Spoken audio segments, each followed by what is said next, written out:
আসসালামু আলাইকুম। আমি সাজিয়া মাহমুদ। কাজ করছি প্যানকেয়ার হসপিটালে এবং এসআইবিএল হাসপাতালে। আজকে আপনাদেরকে বলবো অ্যাপেল সাইডার ভিনেগার নিয়ে।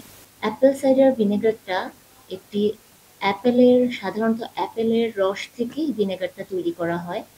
এটি অনেকটা টনিকের মতোই কাজ করে দেখে অনেকেই ব্যবহার করেন, কিন্তু জেনে ব্যবহার করাটা ভালো। এটি শুধু যে হেলথ বেনিফিট হয় তা নয়, কিছু বিউটিফিকেশনেও কাজে লাগে। তবে আজকে আপনাদের সাথে আমি হেলথ বেনিফিট নিয়ে কথা বলবো এবং কতটুকু কিভাবে ব্যবহার করবেন তা জানাবো। প্রথমেই আসছি, এটার খুব বেশি কার্যকরী করে হচ্ছে আপনার হাইপার টেনশনে। হাইপার টেনশন যাদের আছে, গবেষণায় দেখা গেছে যদি তারা টানা 12 সপ্তাহ ব্যবহার করে তবে সেটা বেশ কিছুটা পরিমাণ কমে আসে, তাদের প্রেশারের যে উচ্চ মাত্রাটা থাকে সেটা নেমে আসে।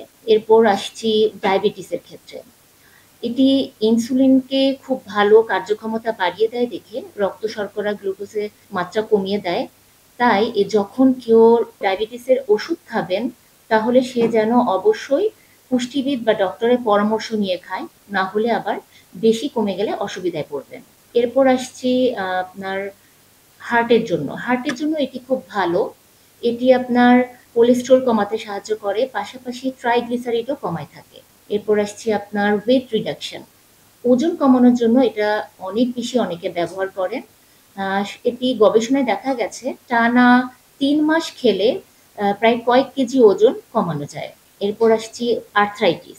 যাদের খুব বেশি ইউরিক অ্যাসিড আছে তারা এটি ব্যবহার করলে উপকৃত হন। এটির পানের মাধ্যমে আপনার ইউরিনের মাধ্যমে ইউরিক অ্যাসিডটি বের হয়ে যায়, ফলে যাদের ব্যথার সমস্যা থাকে উপশম হয়। এরপর আসছি কিডনি স্টোন।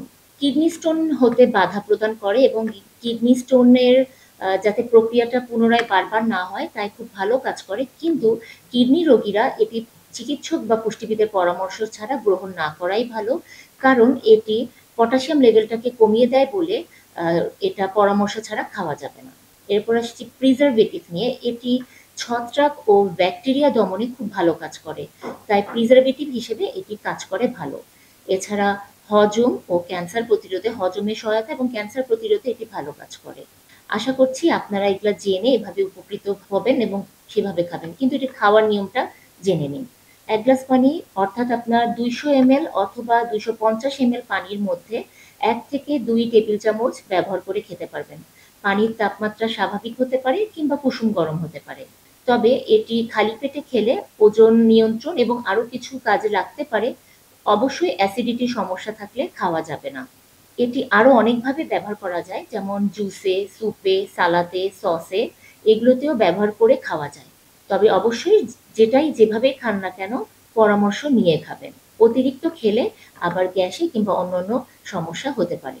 ভালো থাকবেন, সুস্থ থাকবেন। আসসালামু আলাইকুম।